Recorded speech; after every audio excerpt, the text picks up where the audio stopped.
Bueno chicos, como les había dicho en el video anterior, vamos a seguir trabajando los reinos y ahora vamos a ver el reino fungi en este video, el reino vegetal y el reino animal. En el caso del reino fungi también es llamado reino hongo, ¿sí? Y igual que el reino anterior, su característica principal es que es un organismo eucariota, es decir, tiene núcleo. Sus células tienen núcleo. Y aquí sí podemos encontrar organismos muy sencillos, incluso hay hongos unicelulares y también hay hongos pluricelulares, mucho más complejos, ya forman tejidos, ¿sí? E incluso algunos hongos pluricelulares suelen ser grandes, pueden confundir con plantas, hasta incluso antiguamente se pensaban que eran plantas, hasta que con el desarrollo de la tecnología, del microscopio, la observación de los tejidos en el microscopio, se observó que los hongos no realizan fotosíntesis.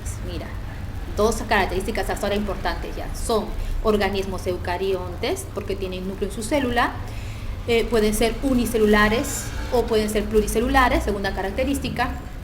Y tercera característica también importante es que son heterótrofos, ¿sí? No realizan fotosíntesis, ¿no? Ahí tenemos cuatro características, por ejemplo, ¿no? No realizan fotosíntesis.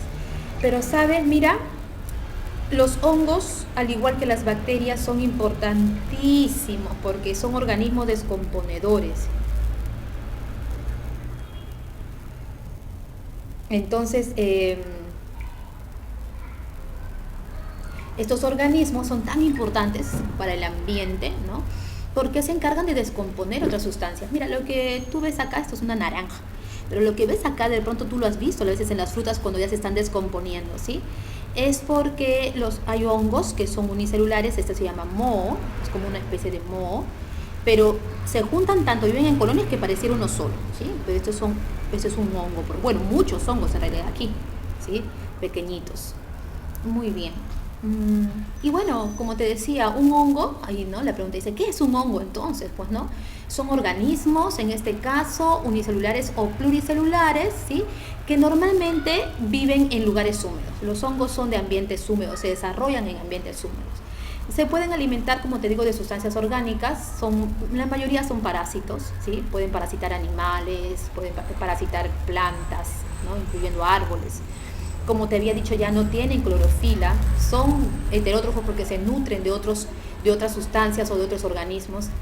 Y en cuanto a la reproducción, lo hacen por medio de esporas. Es un tipo de reproducción muy sencilla, las esporas son como una especie de semillitas, ¿sí? Entonces su reproducción es por medio de esporas, ¿ya? Tú me vas a averiguar, por ejemplo, como tarea, qué son las esporas, vas a investigar sobre eso, ¿ya?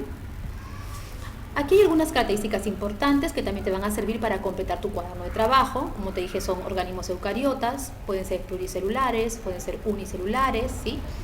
Su célula presenta una pared celular, ¿ya? Así como las plantas, formada por sustancias como la quitina, y esos son azúcares en realidad, esas sustancias, ¿sí? No se movilizan, los hongos no se desplazan de un lugar a otro, son inmóviles, ¿ya?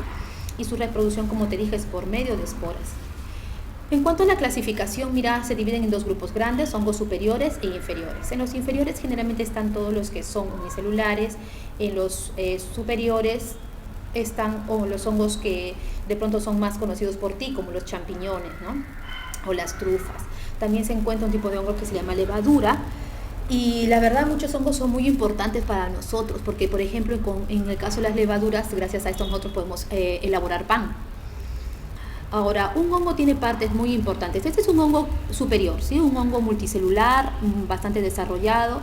Tiene una especie como de tallo, aunque no lo es, ¿sí? Y por eso mucho tiempo lo confundieron con plantas. Esto se le llama pie, no hay raíces. Esto de aquí es una especie de raicillas, pero no lo son, con las que se pueden sujetar muchas veces al sustrato, o al suelo o al organismo que, por ejemplo, si parasita un árbol, ¿no? De pronto al árbol que parasita, se adhiere ahí. Esto de aquí se le llama sombrero, ¿sí? Aquí abajo tiene como unas laminillas, ¿ya? Son unas láminas donde generalmente se van a formar las esporas. Quiero que lo dibujes también y que en tu libro señales sus partes y que en tu libro también completes las partes del hongo. Bien, vamos a hablar del reino planta. Este reino es más familiar para ti, ¿no? Porque nosotros conocemos las plantas, las vemos a cada instante en los jardines, en los parques. Tenemos una idea mejor de lo que son las plantas Y además de eso también hemos aprendido que las plantas son organismos muy importantes para el ambiente porque en este caso ya elaboran oxígeno, ¿no? O sea, al realizar fotosíntesis, ellas liberan, como si fuera un producto de desecho en realidad, oxígeno hacia el ambiente, ¿ya? Entonces, las plantas para el ambiente son importantísimas, muy importantes, ¿sí? Por su producción de oxígeno. Y mira, a veces pensamos que las plantas no respiran oxígeno, pero déjame decirte que sí respiran oxígeno, y eso lo hacen durante la noche. Durante el día no es que respiren dióxido de carbono, no, sino que lo absorben para poder realizar la fotosíntesis, para poder elaborar su alimento, y eso lo hacen durante el día. Muy bien, entonces las plantas tienen ese color verde característico debido a la cantidad de clorofila, que es una proteína verde que hay dentro de las células de las plantas. Ahora, en el caso de las características, ¿sí? En primer lugar, presentan células eucariotas, es decir, son células que tienen núcleo. Son pluricelulares, las plantas sí son organismos pluricelulares, no los hay unicelulares. Su nutrición es totalmente autótrofa, ellas fabrican su alimento, ¿sí? Sus células, hablando de células, contienen una pared celular muy gruesa. También tiene membrana celular, también hay citoplasma y hay núcleo. Tú ya sabes lo que es una célula, lo has estudiado años anteriores, ¿sí? Y pues es muy características en ellas presentar clorofila al nivel de sus cloroplastos, ¿sí? Entonces, ahí tienes algunas características de la planta que te van a servir para poder completar tu cuaderno, ¿sí? Ahora, en cuanto a la clasificación de las plantas, ¿sí? Están las plantas vasculares llamadas traqueofitas, es decir, ¿qué significa vascular? Presentan unos tejidos conductores, ¿sí? Que pueden servir para conducir el agua, por ejemplo, o conducir nutrientes. Y aquí hay dos grupos, están las pteridofitas, no se pronuncia la P, ¿ya? Pteridofitas, que son plantas sin semillas, como los helechos. Pregúntale a tu mami cómo es un helecho, probablemente hasta tengas uno en casa porque son plantas ornamentales. Y están las fanerógamas, que son plantas que sí tienen semilla. Y aquí hay dos grupos, están las gimnospermas, como los pinos, el ciprés, por ejemplo, y las angiospermas, que son la mayoría de las plantas que tienen flores. En cambio, las gimnospermas no tienen flores estas plantas.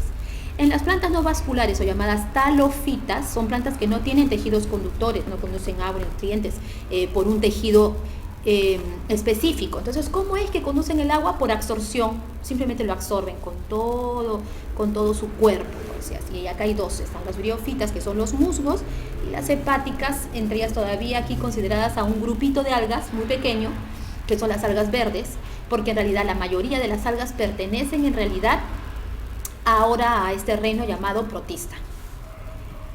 En el caso del reino animal, mira, pues son los organismos más desarrollados, se podría decir, más complejos en cuanto a sus niveles de organización.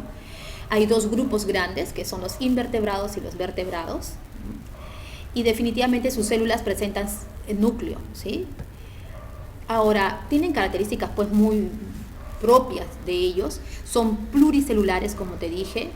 Sus células no poseen membrana en sí, se refiere a la pared celular, ¿sí? No tienen pared celular sus células, entonces no hay celulosa ahí como formando parte de esa pared celular, no va a haber, por ejemplo, peptidoglicano, no va a haber quitina, no va a haber esas cosas, ¿sí? Porque las células de los tejidos animales solo tienen membrana celular, su citoplasma y su núcleo, ¿sí? Son heterótrofos, sí, todos los animales son heterótrofos.